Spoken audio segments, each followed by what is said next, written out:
All right, welcome back for another episode of the Fleet Success Show. Joined today, you've got your host, Josh Turley, and your other co-host, Steve Saltzgiver. Yeah, it's been a while. It has been a while since you've been in studio. I know, have you been on a podcast yet since we've flipped it around? I've been on a podcast with the 100 Best Fleets. No, that's right. You did the one. but not with you. Okay. Yeah, this is the first time for a while. Yeah, so Steve was in town doing a consulting gig for somebody here locally, and we thought we'd take advantage of the moment and get us both in studio. Obviously we've got the video set up now, so you guys get to actually see what our recording studio looked like back in when we were running all those 100 episodes that we did before. Yeah, so you get to see our radio face. That's right. Our radio face and everything else. So today we wanted to talk a little bit about culture, right, which I know is a big shock for everybody. We really do try to, on this podcast, kind of blend those elements of, what it takes to be a successful fleet, what it takes to, as we manage those four pillars. And the one pillar we feel like doesn't get enough attention in the rest of the world. So maybe we talk about it a lot because of that, is how do you build a culture? But specifically today, we wanted to tell some war stories, right? And kind of speak to those who are in the middle of it, or, you've tried doing it and you're still, you're just struggling with it, and you're wondering, is this worth it? Is it worth it to go through all the pain and hassle of really trying to establish an intentional culture? And so I wanted to kind of tell our story, right, as we've transitioned and gone through this, definition and really built out the culture as it is today, because it was a mess. It was a messy transition. Well, if you've ever tried to do it, it's very painful. Yeah. Yeah, and it takes a long time, and you have to be patient. Yep. So, just to kind of set the stage a little bit, because there's probably a lot of people who didn't know what RTA used to be like.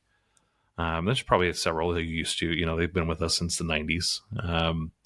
And my dad, this was his company at the time, and he had a very, laissez-faire kind of culture, right? Very family oriented. And everybody knows, and it was a toxic kind of family oriented culture. Dysfunctional family. Dysfunctional family is exactly right. Everybody's got that uncle or that crazy brother or whatever, right? And you can't ever do anything about it because they're family. And we kind of had that same mentality. But I remember, and I don't know who wrote this. I want to say there was a Harvard Business Review article that talked about the toxicity of family cultures, right? Because family kind of implies permanence, right? That it's a permanent arrangement, permanent relationship you have with the people you work with. And tolerance, right, for everything that goes on. Oh, that's just so-and-so. That's how they are, right? And some of you might be chuckling because you're like, oh yeah, I've had that. In fact, I have that right now, right? Oh, Jim Bob, that's just how he is, right? You excuse bad behavior because it's family. So that was definitely what culture was like at RTA for a long time. And that was, when I started, that's how it was. But I remember, we had some positions we just couldn't keep people in them, good people. We'd make hires and they were good talent, but dad didn't pay enough, and they would, end up leaving for something better, or he would ask too much, or he would, we just couldn't get good talent in the door. And when it did come in, we couldn't keep it. We had a really solid core group of guys in the support team. We had the people who did stay. That was the interesting thing. The people who stayed for life. And so the question you have to ask is, well, who was staying, right? Yep. And it wasn't that, these guys were terrible people or anything, but they were what the company needed at the time. Is probably the best way to say it. Dad definitely valued loyalty, and I think that was more about his self, it was more about his, what's the word I'm looking for? Not necessarily self-worth, but his self-identity, right? It was that people were loyal to him. They were loyal to the company. And that's kind of how he validated himself in some ways, is the love of others, right? Well, I think that there was a generation where loyalty really mattered. Yeah. And now you hear that, right? People staying at a company for 30 some odd years. And even me, I'm an older generation, I guess, baby boomer, but I've moved around dozens of times now, which is unusual for my generation. Yeah. And so that's kind of the way it was. You went to work for IBM or somebody, and you stayed there until you retired. Yeah. And the company would take care of you if they had some kind of pension plan or something like that, But I think the environment's changed now. I think things are moving much quicker. Yeah. And people need to stay on top of their game a little better than they used to. Well, so I You think know, that's something that really did happen, right? When I talk about like the people who stayed, one of the big things that I noticed was that we weren't pushing for people to stay marketable, yep, right? They stayed because like they had job security and they had, like they offered something in that position, but they didn't make the position any better. They didn't really take the position and transform it into something that it could have been. It was more like they kept the lights on, they kept us running, and just like kept things moving. Um, but like keeping skills marketable was not on the agenda. So a lot of people, and I think Dad almost felt endeared as like, well, now I'm responsible for this person for life. As they came on payroll and they stayed forever, right? Because yep. they couldn't go get another job somewhere else. They didn't have the skill set to do it. Yeah, well, I think the economy and the business environment, everything is just moving at such a rapid pace now. Yeah, You have to stay on top of this, and you yeah, have to be able to be marketable. yeah, I mean, I remember when we rolled out the LinkedIn. yeah, Most people equate that with their business, right? yeah. And I don't mean we rolled it out, but I mean we started doing some things on LinkedIn, and we started saying market yourself, Yeah, which was that's a foreign the concept. brand, like Yeah, your personal brand, right? Like exactly. invest in your personal brand. So Yeah, that means you have to get training, you have to go out and continue reading, you have to continue yeah. improving, so you Well, can and be you have to marketable. take personal responsibility for that, Absolutely. right? And we had that where people weren't taking personal responsibility for themselves. Um, but also like, and this is for you leaders, is you have to give them the opportunity to do it, Yep. right? And not feel that you're somehow encouraging them to leave. Maybe you should. I think that's if there's been a shift in how I treat people, it's that, right? It's like I look at people and say, okay, where do they need to be in 2 to 3 years, and how do I need to help get them there? Right? I can't take responsibility, but I can absolutely facilitate. And so, like I've got a junior leader right now that I'm looking at that, in 2 to 3 years, she should be at the next level. Now that might not be at my company, Right. and I think there's a lot of leaders out there that kind of hold back their team because they're afraid of losing good talent. Whereas if you're truly an unselfish leader, you would invest in that team member and hope if you need that position filled, they're ready for it, right? So you're developing your bench. But if you don't need that position filled and you're good, then you either have a different spot on the bus or you're helping them go find their spot on the bus, right? Like, let's go find a bus you can drive and not just ride along on, I've right? I've always kind of believed in the universe principle. Yeah. Things happen the way they need to happen, Yep. and when someone's ready, they'll step up. If they're not ready, they'll move on. Yeah. And if they move on, you'll find someone else. Yeah. I mean, it just seems to me like things just kind of coordinate. Maybe it's just my positive attitude towards that, but I've never had that fail on me really. Yeah. And I remember the conversation we had. This is my third year month, Yeah. my anniversary month, and before I even joined RTA, this conversation we're having about culture is when we started with. Yeah. Because I always believed in an intentional culture, but I worked in areas where, in government and organizations where it was Yeah. like impossible to do that. I still tried, Yeah. and I still helped people find their ultimate position. Even when I was in government, and got people to transition out to where they could be happy, and, Right. or improve in where we were at, and become part of that culture. So yeah, that was an exciting thing for me that someone is actually trying to do that, which is originally why I joined RTA. Yeah. So Well, and I think that, let's talk about that transition. yeah, So, you fast forward 2012, 2013, right? Dad's been running this thing for 30 years. He's built up the type of environment he wants to have, right? Which every leader should do. He gets sick, he passes away.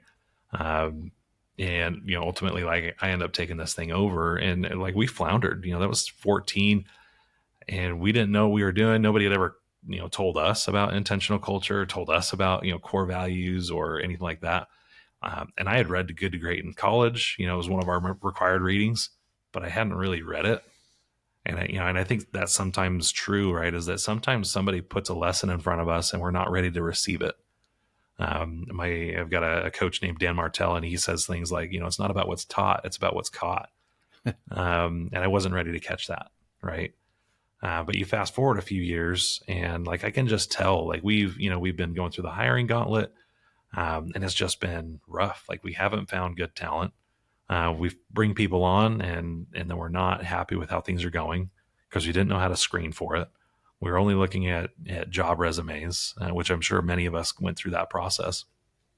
And I'll never forget, I was sitting in, I think I was doing entree leadership at the time. Like I had just gotten into entree leadership.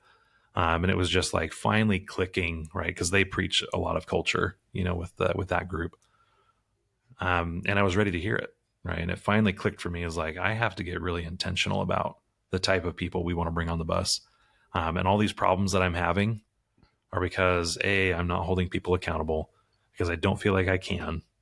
And I haven't been clear yet with, with what those things are, right? So as we're going through and doing this transition, I stumble across Patrick Lencioni at one of these entree leadership events, and I hear his whole thing on ideal team player. Which, if you want to find out what that's all about, go out to, stay on YouTube right here. Just go search Lencioni TED Talk, and he'll have a thing in there about the ideal team player. Yep. And he talks about these 3 virtues of what it takes to be an ideal team player. And I remember just falling in love. His presentation style is wonderful. Right. Like he's a good, easy listener. Like even the books. He's energetic. Or, right? They follow along. They're easy. Yeah. They make sense. Yeah. And I'd already been making changes with the leadership team. Like I had wanted, like more professionalism. I knew I needed certain skill sets. So I had been bringing people in that I knew I wanted to work with. Right. And so kind of inadvertently, I had been creating a culture. I just hadn't clarified. Like I hadn't defined it. I didn't say what it was. It was just like people I could get along with. That was the bar of entry into RTA. Can I get along with you? If I can, like we're gonna be fine, right? We'll figure it out. And you're smart, and I respect you, and things like that. But I'll never forget, like when we finally committed to, okay, no, we're going to clarify what are our core values at RTA. And we went through a whole word cloud exercise, where we like threw a bunch of words up on there, and everything we ended up doing, like we ultimately all felt was like, oh, well, that's just a part of being humble, and that's just a part of being hungry, and that's a part of being people smart. Yep. And so that's how we settled on humble, hungry, and smart. And from that day onward, we knew that was the standard we were holding ourselves to, because it was a standard we felt like we were already living, most of us. But it was a standard we knew we wanted to commit to, is that like, this is what we are going to be. And right? I think it's served us well. Absolutely. 3 years I've been here. I think everyone, as you've gone through the transition and people have transitioned out, they're lacking one of those values. Almost every time. Yeah. So, it's, and personally, it's hard to have all 3 of those values sometimes. Yeah. When you're dealing with customers and when you're dealing with coworkers, but you have to keep that in the back of your mind. Yeah. And we're allowed to slip. Yeah. We just can't stay there. Right. Yeah. And that's something we tell each other all the time. I think that's any good culture. You have to allow some level of tolerance for someone to slip occasionally. Right. Because they'll disappoint you. They'll excite you. That's just the human nature, but it's the consistency that you're after in the long run. Yeah.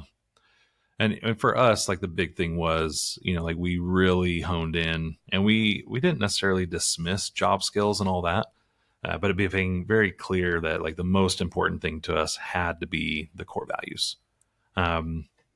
And so we went through this transition period. We had a ton of people on the bus who didn't fit those, they didn't reach that level of, what we were expecting from a behavior standpoint.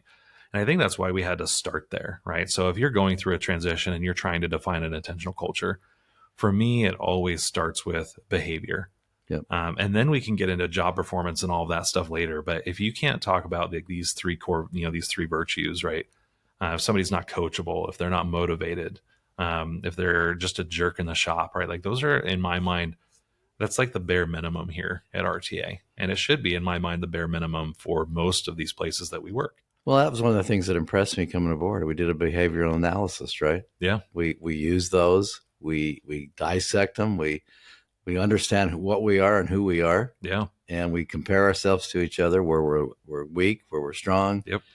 I think at the very least, any culture can do that. Yeah. And at least as a starting point to figure out where you need to improve. Yeah. Well, and that's, because we started that journey a year before you joined, right? And so as you're coming in, you're seeing all these things happen, right? And it was because of this experience that we'd had going through and realizing, oh crap, like we let crazy into the building, Right. and now it's in the building and it's hard to root out because it's like a tick and it gets dug in, right? And sometimes you got to light a match on that sucker to get it back out.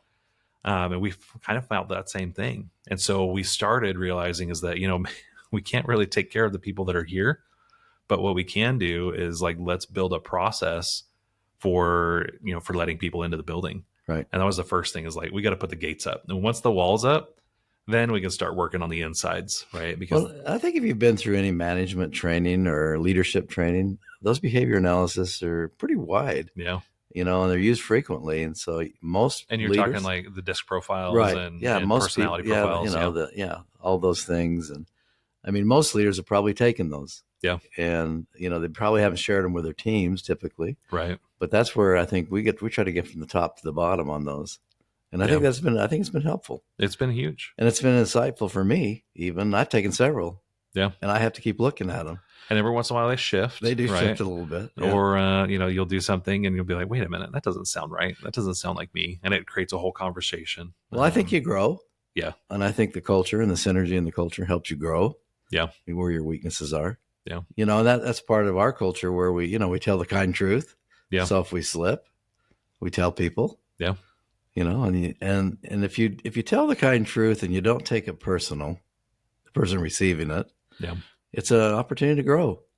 It's an opportunity to change, or an opportunity to transition yourself out. Yeah. Either way, right? Yeah. So, and those transitions are hard, yeah. And like I think back to, 2017, 2018, 19, like that was when we were really in the thick of our transition.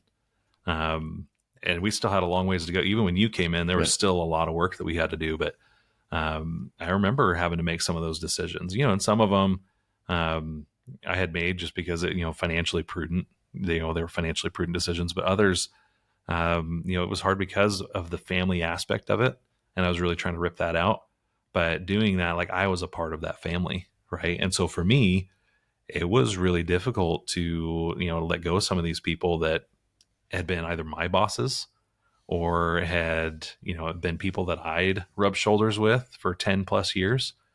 And I had to learn very quickly what it truly meant to be a leader. Yep. And not just a part of the family, and being able to recognize, this is the hardest lesson I think that leaders have to learn, is to separate themselves without becoming distant. Yep. Like you have to be able to make the hard decision. And I'm trying to remember the show. You remember that show? It was a submarine show with Matthew McConaughey, U-571 or something like that. Yeah, they basically had to take remember, over the German U-boat, right? Is it Das Boot? Das Boot, yeah. And so, something. But I remember there was a scene in that movie, and basically, like there was somebody who had to shut the hatch in order to keep the compartment from flooding, and he condemned, a few other sailors to die. Yeah. Right. And the leadership lesson that Matthew McConaughey had to learn was being willing to do that. Right. Is being willing to make decisions that are going to cost people their lives, and being willing to sacrifice, a few people for the good of the boat and for the good of the rest of the crew. Right. Because that's ultimately, like, that's life and death. It's, the stakes are. I mean, and that does happen in the military. Yeah. And I mean, not probably as serious in an organization like ours, but you have to be able to make those tough calls. Yeah. And as a leader, exactly, not as serious as ours, right? And if you're in fleet, it's not going to be life or death typically. I mean, the sacrifice someone transitioning out is like death in the organization, right? But yes, that's what it feels like. Yeah. You're feeling like you're ripping out this relationship, and because you've allowed this permanence to come in, it hurts. It's a great friend that you just had to say you're not good enough, and we have to let you go, right? Yeah. Oh, that's so painful. And that, is part of the intentional culture we built too, is like, I don't want to have that conversation, right? We have a culture now about, we try to be really clear about where you're falling short, to the point that it becomes so uncomfortable having that hard conversation that you either quit, or by the time we say, okay, this just isn't working, we need to let you go, it's not a surprise. Well, right? And you've done a pretty good thing too with the investment. If you're not comfortable here, we'll pay you X to leave or transition. Yeah, out. that 60-day check. Yeah, and I think something like that, that right away. I mean, if you don't get it in 60 days, you're not going to get it. Yeah. So I think that's a good cultural check to where people need to really take a good hard look at themselves. Yeah. And leaders. Yeah. Look at the employees. And it's interesting, right? In the era of, signing bonuses and things like that, here we are. We don't give a signing bonus. In fact, what we're going to do is we're going to pay you to quit. Yeah. Right. Like we're going to actually ask you to turn down money to stay at this job. Yep. It's so backwards. But it was interesting when you did that a few years ago when we all tore up a check. Yeah.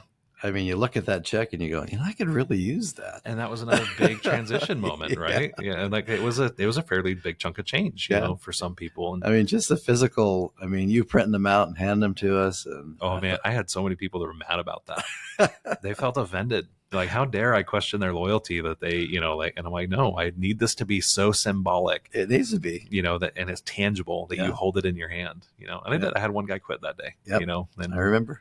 It was not the guy I expected to quit, but I think that was one of the fun things about the transition too. Right. And I love that you were here for that. Was we had a lot of people in the culture still, right? Like we built up the walls, and now we were working on transitioning those people out. And we still had several core, team members that have been with us, 10, 15 years, that weren't quite getting the hint. But that moment when I gave everybody 10% of their annual salary, right. And I think the next month I came back and offered them 20% of their annual salary to quit. Right. And I said, if that wasn't enough money, I'll do 20%. Could you imagine that? Somebody coming to you and giving you, in some cases, it's almost like buying a car, right? Yeah. Some people, that's pretty good hunk, on the car. Hunk of change. I got a story about that. That's true. I'm going to post on LinkedIn about that one later.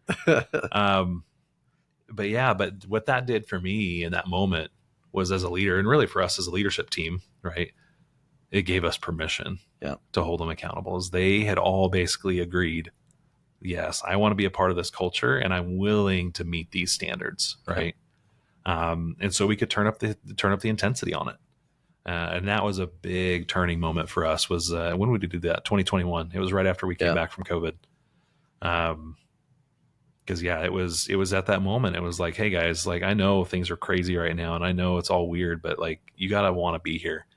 And I don't need anybody here that's just here for the job. Right? You're here for a paycheck. There's a lot of places you can go earn a paycheck. Like here, it's got to be about like desire and passion, and you got to want to be here, not just, hey, as long as Josh is signing the checks, we're good. That's not life at RTA. So it's, that if you're going through that transition or you want to go through it, like, just know, if you've had that family culture, it's going to be painful ripping people out. But I will tell you, is we get here to this other side of it. Right. And I look back at, the leadership teams that I've gone through. People actually made a joke the other day. They're like, I don't know that I want to be on Josh's executive team, because the tenure is so short. Right. And it took a little bit, and like, it stung a touch, but it also was like, every time I've done it, we've gotten better and we've up leveled, and the company is transitioning because of our commitment to that culture, and really our commitment to hold our leaders to the highest possible standard. If you do it right, though, I've had 2 positions on the leadership team, and now I'm not. Yeah. If you do it right, I have no grudge or anything. I don't feel slighted in the least. I know that where I'm at now is where I need to be, and where you were at before. Yeah. Where's where you needed to exactly. be. Exactly. And I think you have to keep that in mind. You're not. It's not a given or a guarantee or an entitlement, as we see in a lot, in the world now. Yeah. I remember having a conversation just last week with one of my grandsons. I'm entitled to this. And I'm going, what? I was like, I thought my ears were grating on a cheese grater. I'm going, what? Nobody's entitled to anything, And it was just a funny conversation. And hopefully by the end time I got done with it, I got him straightened out. But you see that so much now. Yeah. Where people just believe they're entitled. And like, I deserve this. And and that is huge toxicity to a culture when someone becomes entitled. It's a big piece of why we talk about it during our onboarding. That was another piece that I added was, within their first 60 days, like, we do a drink the Kool-Aid meeting, right? We like to say we put the cult in culture, because we really want you to know what you're signing up for here. Right. And I talk all about the core values. And one of them is that entitlement free. Yep. We set it out like, you were born in one of the greatest countries on earth with, the absolute freedom to go do anything. Yep. You don't have anything to complain about. There are things that trust me, the country's got problems. We got things to work on, but I wouldn't rather be anywhere else, But ultimately, you're in control of your own destiny. and that's what I love here. Yes. Right. And I think we should all be grateful for that opportunity that we've been given that we did not earn. Yep. We did not. I mean, like, hey, good job. You were born in the U.S. You're a citizen. You passed the test. We won the lottery, essentially. It's exactly what it is, right? Like, you could have been born in North Korea. You could have been born in, right now, you look at what's going on in Eastern Europe. Like, you look at, the children in Africa, they don't even have clean water to drink. Yep. And yet I can go right now into... That's still the number one death of people. Yeah. Lack of clean water. Yeah. And it's a shame. And I could drink water out of the toilet right now to be cleaner than what they have to deal with over there, right? And we just take that for granted. And that's that entitlement mentality is just you can't take things for granted anymore, So we're really big on, like, we teach that from day one. But still, people fall. It's human nature, I think. You fall to it. So, but yeah, that was a big piece of it. Doing the 60-day onboarding, the 2021, buyout offer that we did. Now we do that for everybody at their 60-day mark.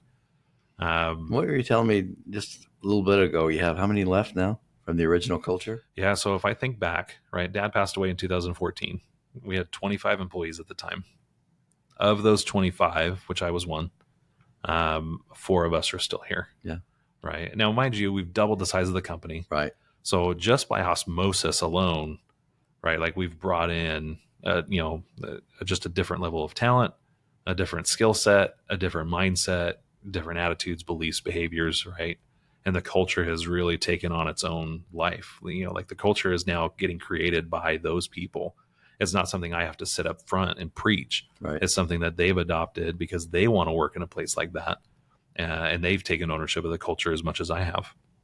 But so we've doubled the size of the company, but then of those original 25, only 4 are left, which means that in addition to the osmosis, we flushed out, and there were some good people in that list. I'm not going to, besmirch them all, but like, we just had a lot of people that I think somebody once called them, it was like we had a lot of dead wood in our company. It was wood that just wasn't growing anymore. It would be interesting to maybe just select a couple that washed out of here and look where they are now and see if they've grown. Yeah, I know one of them, like, they were on a leadership position here and then ended up, like, in a critical leadership position here. And the best job they were able to get was, working like running a local retail store. And that's the kind of thing, like, we had promoted some incompetent, some of them, like, they're lucky they're not in jail, but it's been, like, that type of incompetence was kind of rampant. It was sad because there was so much opportunity that we could have taken advantage of and grown, but those personal relationships just trumped everything. And so the company was, it's like an engine that was starving for oxygen, willfully, and that was just the sad thing about it, was that, and that was the lesson I had to learn as a leader, was I had to put my personal feelings aside for the good of the business, because the people were depending on that. And that's not easy as a leader, right? Is to take on that kind of responsibility to set your own personal comfort aside for the betterment of everybody around you. Well, it's hard to put your emotions ever in check, right? Yeah, no, especially really when hard. You're leading people, working with people. But as a leader, you have to sometimes. Yeah. So it's been a fun transition. I will tell you, is I wouldn't trade it for anything. If I were to come into a company, that would be the very first thing I would do, right? Is like, let's evaluate. Now, I would want to, before I go into a company, evaluate where the culture's at and things like that. But it would absolutely be the first thing I do is going out and build the intentional culture. Like, what kind of environment are we trying to create here? And then once I have that set, then it's applying the filter to the people who are there. Get those walls up, so you're only attracting those type of people in the beginning. And you have to have people, there's a, like, I'll call it a transition, because of the, we started with the 25, and then, here we are at the 50 we have today. But in between then, there was a lot of, like, in and out, right? And those in and outs were, they were people who kind of fit the mold, but they were enough to help drive out some of the older crew, but not enough to meet the standard that we wanted to be at, right? So they were a little bit of a transition. Um, so you might find that where, because here's the deal, the people that we have today would have never come and worked for us, back in 2017, 2018, just would have happened. Yeah. Right. And so sometimes like there is a transition period where you have to be, you have to have a little slack, you have to have a little adoption, because if you preach culture, culture, culture, and then you bring in these new hires and you're allowing all the old culture to remain the way it was, it's going to be a little bit of a juxtaposition, right? It's going to be a little bit of hypocrisy. Yep. And you'll lose credibility. And so you have to just be kind of clear, is like, this is the type of environment we're trying to create, but we got some people here that have been here 30 some odd years. They might be protected by union, CBAs. There might be any number of things that are handcuffing you into building this thing. Well, I think you got to do the long play, but you take the long approach. I mean, it's not going to happen overnight. Yeah. I mean, even since I've been here, only 3 years total. Yeah. I mean, I've seen so many changes just to get where we are today. Yeah. And I think you need to lay out that expectation. Yeah. And if you're in maybe in a government culture, it might take longer than that. Exactly. Right. But if you're a new fleet manager and you're there and you think you're going to spend another 10 to 15 years, it's all doable. Invest today. Yeah. Invest today and start today. And, and you'll have some retirements and you'll have some people terminating themselves and you can eventually get there. I mean, it is possible. Yep. And I think that's the key, is just, be persistent, have faith. And it's like working out and dieting, right? It feels so simple, but at the same time, it's the hardest thing to do. Well, why? Because it takes discipline, it takes effort, persistence. And it's tough to stick with that sometimes, We met with a culture, you were talking about why I'm here, we met with a team, a fleet management team. And one of their problems, the way they called us in, is they had experienced some toxicity. And they brought in a leader about 4 or 5 years ago, and he's kind of completely turned around the toxicity, but now they're starting anew now to try and get the fleet where it needs to be. Yeah. So they have some of the players, because they had to get rid of a lot of players, but that also put them on the back burner to become efficient on the fleet side. So, and that's, and that's like the transition. If you're thinking about this, right? Like the first thing is fix, it's a who, not how, right? You got to start with the players on your team, because, like you can't expect the players that you have, if they're not culture fits, you're never going to get them. You're never going to be able to pull them to a high performance standard, right? Yeah. That just won't happen. And so you have to focus first on the who. Get the right players in the team, and it's going to take a little while. And like you said, efficiency might take a backseat. Yep. And this is the transition we just went through, was now that we've kind of established the baseline for the values, then we took it up a notch and we said, okay, great. Culture's where it needs to be.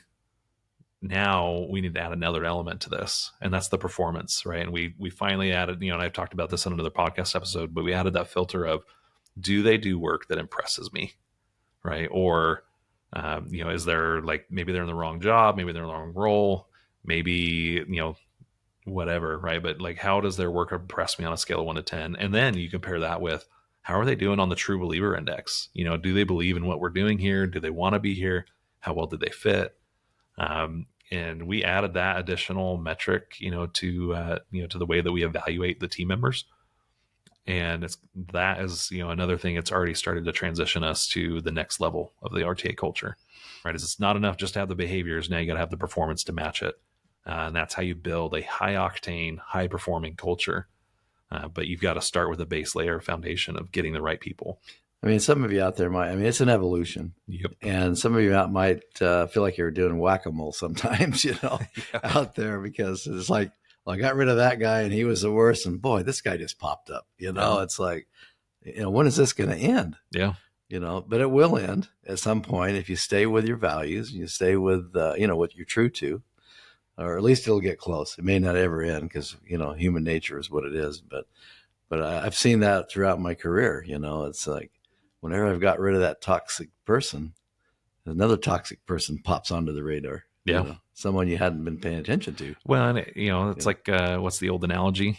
You don't have to be the fastest person, if you're running away from a bear. You just have to be faster than the slowest person. Yeah. Well, and I think that's what happens, right? Yeah. Is like the bear gets him. Yeah. And guess what? He's not done eating.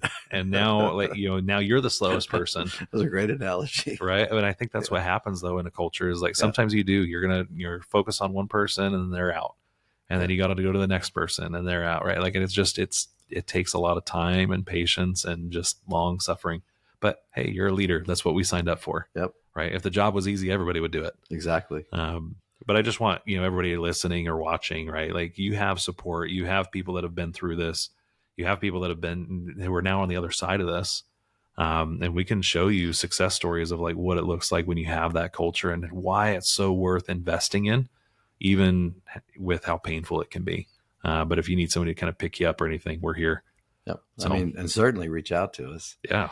As we've gone through it. I mean, I've been going through this personally for 35, 40 years. Yeah.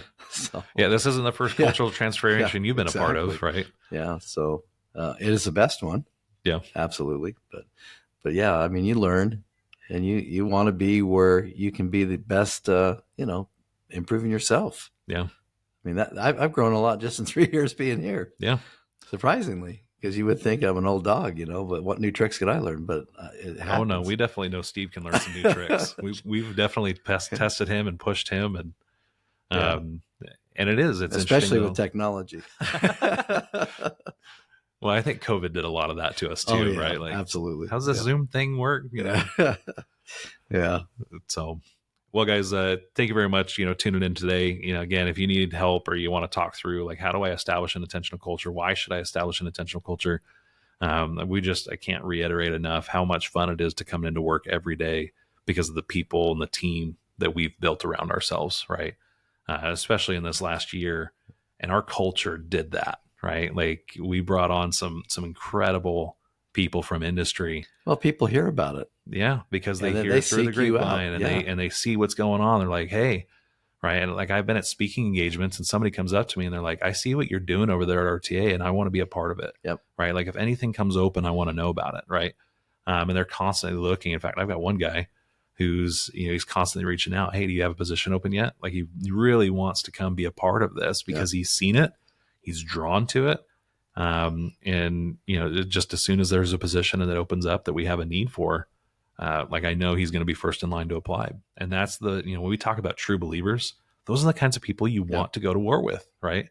When you don't have anything but the guy in the foxhole next to you, like, you want guys that you can rely on, guys and gals. I say that, generically, thank you. But it is absolutely worth the investment. So, if you're questioning yourself, you're questioning this, or you look at us and say, these guys are always talking about culture. It's just too critical. It's too important. Life's too short. It's too short to work with people you don't like. It's too short to work on projects that you're not having fun at. There's always more opportunity in places. It's too short to be at a job you don't like, or working for a leader you don't like. Yeah.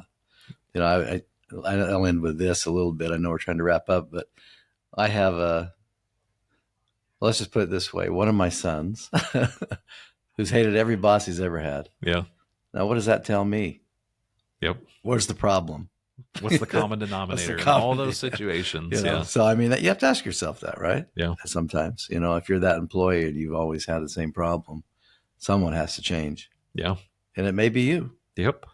There may be a mindset. I mean, I've had to change myself. Yeah. Many times because of things like that. So, well, and it's interesting too, because we all have this baggage, right? And we've seen that when people come on board here at RTA, is sometimes they're like, this can't be real, or this isn't right. Right. And as they're bringing into the situation their own baggage, and we have to like help them release it and let it go and change and figure out, like, what do you need to work on, right? Because maybe it is that you've been the problem in all these relationships. How can we help you overcome that? Because it's going to hurt your relationships here. Absolutely. So it is interesting sometimes how that those baggage that comes through, and it can poison you sometimes. And frankly, we all have some. Yeah. And I think you just need to understand, how can I get rid of some of that? Yeah. Well, and how do you keep that baggage from affecting the rest of the culture? Exactly. So, all right, guys. Well, that's going to wrap it up for us today. As always, be sure to check us out on the Fleet Success Show. Share it with your friends. Go check out the Fleet Success Playbook. Half that book is dedicated to building an intentional culture. All the frameworks, the meeting cadences, how to set up, job postings and core values.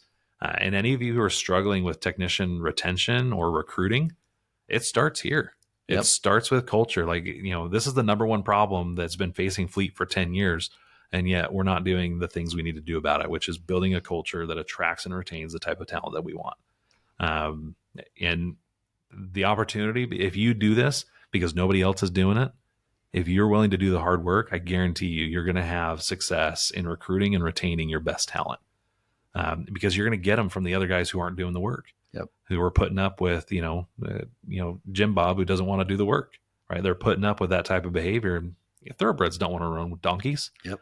Right. That's an old Kentucky Derby saying, right? Like thoroughbreds don't run with donkeys. And if you got donkeys in the stable, your thoroughbreds are going to kick and scream against it, and they're going to leave. So last thing I'll say is intentional culture rocks. I mean, it is literally a game changer. Yep. All right. We'll see you next time. Thank you.